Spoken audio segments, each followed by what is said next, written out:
के तपाईलाई कहिले एक्लो हुँदा वा समस्यामा पर्दा डर लागेको छ? मन भित्रभित्रै कामेको अनुभव छ?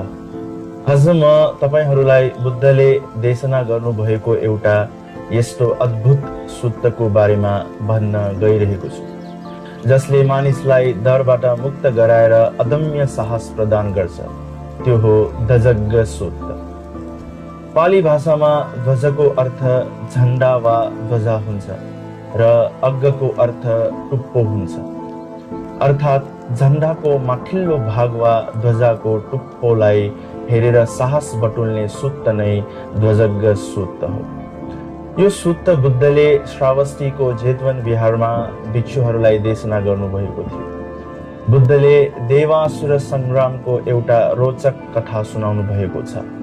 जब देवता र असुरहरू बीच युद्ध भयो, देवराज शक्रले आफ्नो सैनिकहरूलाई भनेका थिए, यदि तिमीहरूलाई युद्धको मैदानमा डर लाग्यो भने मेरो विजय ध्वजा झण्डाको टुप्पोलाई हेर्नु, तिम्रो डर भाग्नेछ। तर फेरि बुद्धले भन्नुहुन्छ, देवराज शक्र आफै पनि राग द्वेष र मोहबाट मुक्त छैनन्।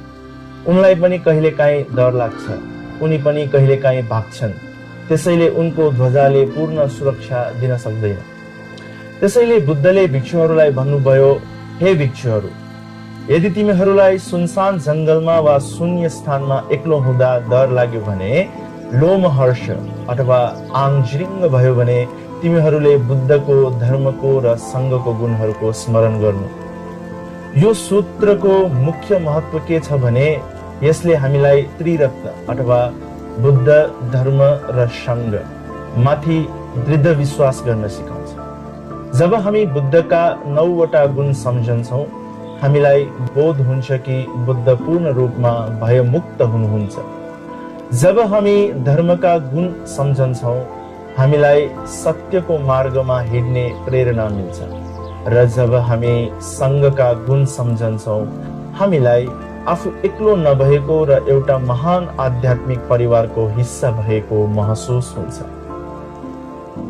आजको आधुनिक युगमा हामीलाई असुरहरूले होइन, बरु एन्जाइटी, डिप्रेसन, असुरक्षाको भावना र अनिश्चित भविष्यको डरले सताइरहेको हुन्छ। ध्वजज्ञ सूत्र केवल मन्त्र जपे जस्तो जप्ने कुरा मात्र होइन, यो त एउटा मेन्टल एङ्कर अथवा मानसिक आधार हो।